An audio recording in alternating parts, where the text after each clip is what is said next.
প্রত্যেক ভাষা গ্রামার ছাড়া বলা সম্ভব, কিন্তু কোরআন তেলাওয়াত গ্রামার ছাড়া বলা অসম্ভব।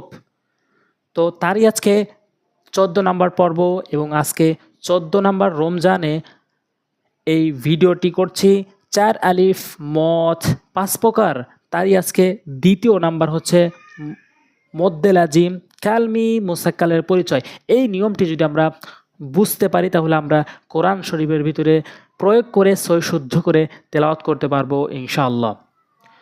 তো অবশ্যই আমার চ্যানেলটি সাবস্ক্রাইব করবেন পরবর্তী ভিডিও পাওয়ার জন্য এবং ভিডিওটি শেয়ার করবেন যাতে করে প্রত্যেকেই সই শুদ্ধ করে কোরআন শিখতে পারে। মদ্দে লাজিম কালমি মুসাক্কালের পরিচয়। মদ্দে লাজিম কালমি মুসাক্কালের পরিচয়: মদের হরকত অথবা মদের হরফের উপরে মোটা চিহ্ন এবং বামে তাসদীদ। মদের হরকত আর মদের হরফ আমরা কম বেশি সবাই চিনি। মদের হরকত হচ্ছে খারা জবর খারাজের উল্টো পেশ, আর মদের হরফ হচ্ছে জবরের বাম পাশে খালি লিফ, জেরের বাম পাশে জজমালা ইয়া এবং পেশের বাম পাশে জজমালা ওয়াও থাকাটা মদের হরফ।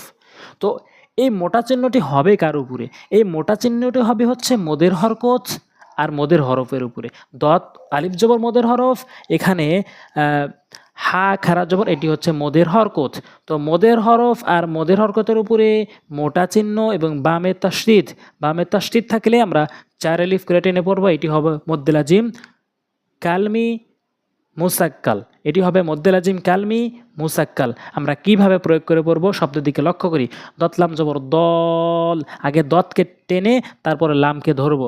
দল, লাম আলিফ 2 জবর লান, দলান দলান।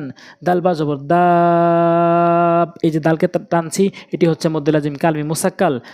দাব বা জবর বা তা 2 জেরে 3, দাবাতিন দাবাতিন।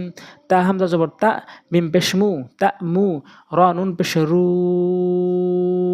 নুনিয়া জেরে নি, তা মুরুনি। এখানে জিম জবর হাজ, জিম জবর জা, তা 2 জেরে 3, হাজাতিন হাজাতিন।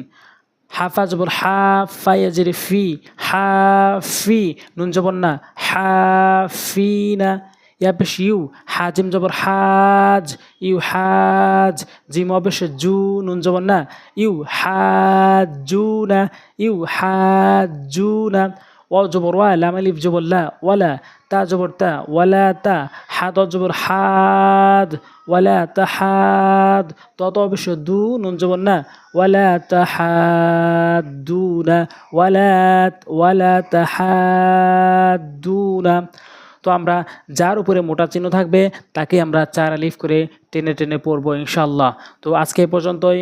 সামনে পর্বতে মদ্দে লাজিম কালমি মুকাফফাফের পরিচয় বলবো ইনশাআল্লাহ।